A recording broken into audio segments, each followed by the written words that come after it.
Fish on Fridays, I'm Al McCauley, and today I want to talk to you about a young man who is a saint in the making. And he is quite possibly going to be the first millennial saint in the Catholic Church. I'm talking about a young man named Blessed Carlo Acutis, who died in 2006 as a 15-year-old boy, but his influence, his holiness was profound, and it continues to resonate throughout the church even after death. And when I was a teacher in high school, I used to tell my students, you've arrived in our culture when you have a bobblehead made after you. I guess the same could be saying if you have a comic book made after you. And there it is. Carlo Acutis has his own comic book, so you can read about his life, you can learn about the miracles attributed to him, etc. What a powerful life he lived in 15 short years. But let's back up and take a look at this young man and get a sense of who he was. He was born on May 3rd, 1991 in London, and his parents are going to move the family to Milan, Italy, and that's where he's going to spend the rest of his life.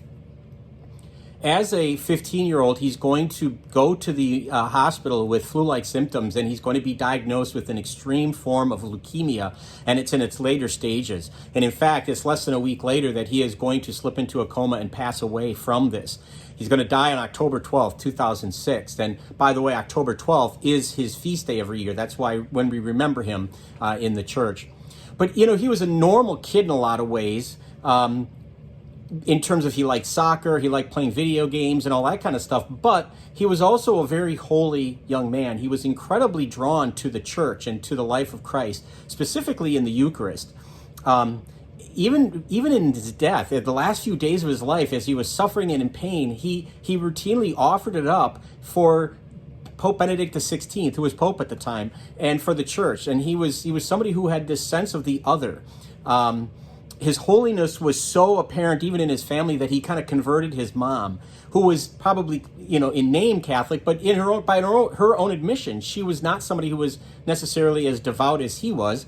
And so the story goes, when he was young, he would drag his parents to Mass instead of the other way around because he wanted to go so badly. And it really inspired her life of faith to new levels, if you will. He was a nice kid. He was everybody liked him. Everybody saw him as a good, genuine, holy kid. He was somebody who would defend other classmates who were picked on at school. Like I said before, he played video games a lot. But even then, his video games were tempered a little bit. He would only play them for 1 hour a week.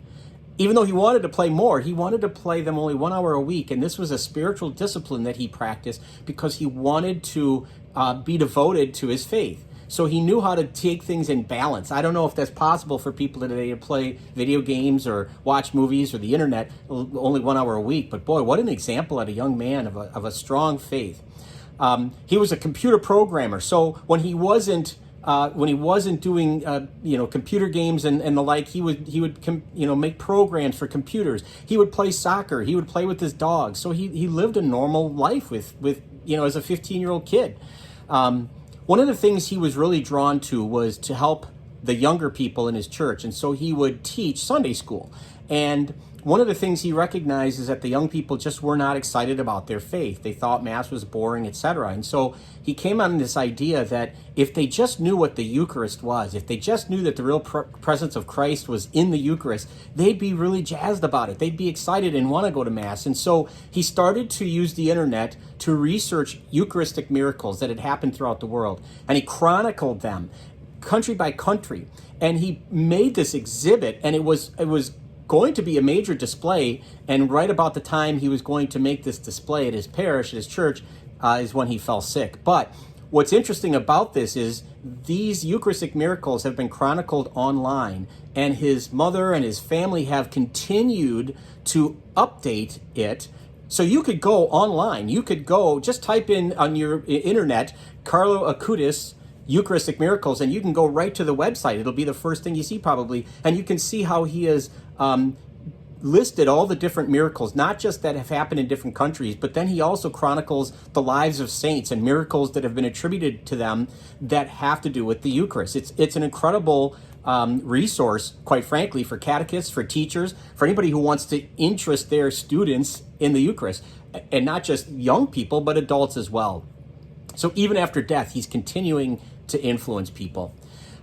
It was said that it was a miracle attributed to him praying for his intercession. A young child who had a pancreatic disorder was instantly cured when they were able to contact one of his relics. And so that was the miracle that elevated him, if you will, to the level of being beatified. So he's blessed, Carlo Acutis, and he's one step away from being canonized. And I'm assuming that'll happen in short order.